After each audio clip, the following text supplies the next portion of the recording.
My name is Gavin McInnes, and I've been through a lot.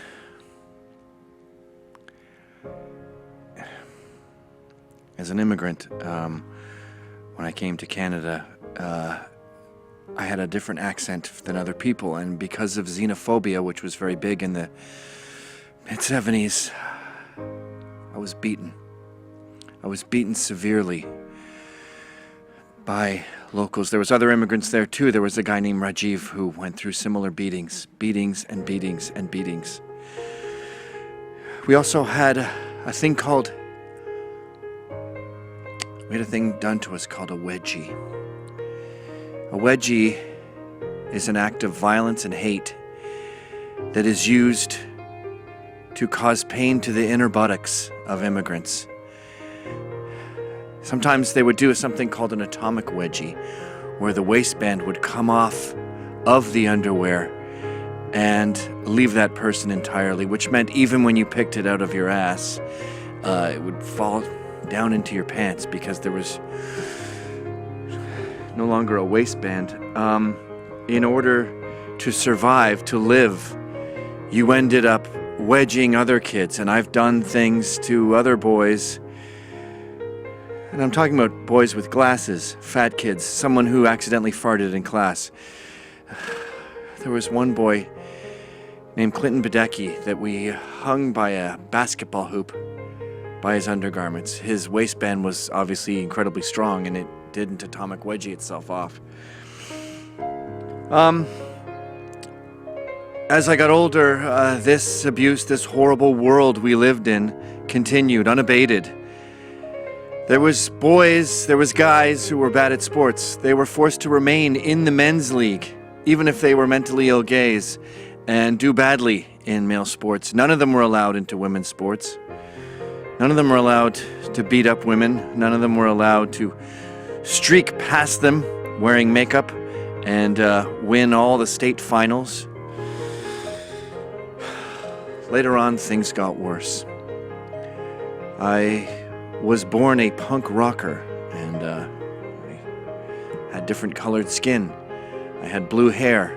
I wore funny clothes with leopard spots and studs, and because of this was denied employment. And it wasn't illegal. It wasn't illegal for an employer to decide that a blue mohawk with pink things that go over the side, I believe we called it a tri-hawk at the time, wouldn't be good for business. And so the jobs we were left with were mostly stocking shelves in health food grocery stores. That's right, because of the way we looked and because of the colors of our skin, we were denied employment. And that was perfectly illegal. Eventually, we were forced to go up north to plant trees in the middle of nowhere. We lived in tents like animals. Can you imagine living in a tent in the snow? Look at our documents, we are tired. Look at where people are sleeping. Some snake, come. This room no good.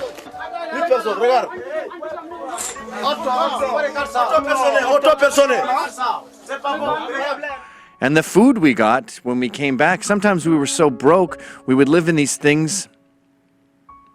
We would live in these things called punk houses, where 12 punk rockers, people of punk descent, would be forced to live in a house. I lived in a cot by the boiler, and because we were broke, because the grocery store that we would occasionally steal from, just to survive, wasn't paying the bills, we would be forced to eat out of the garbage.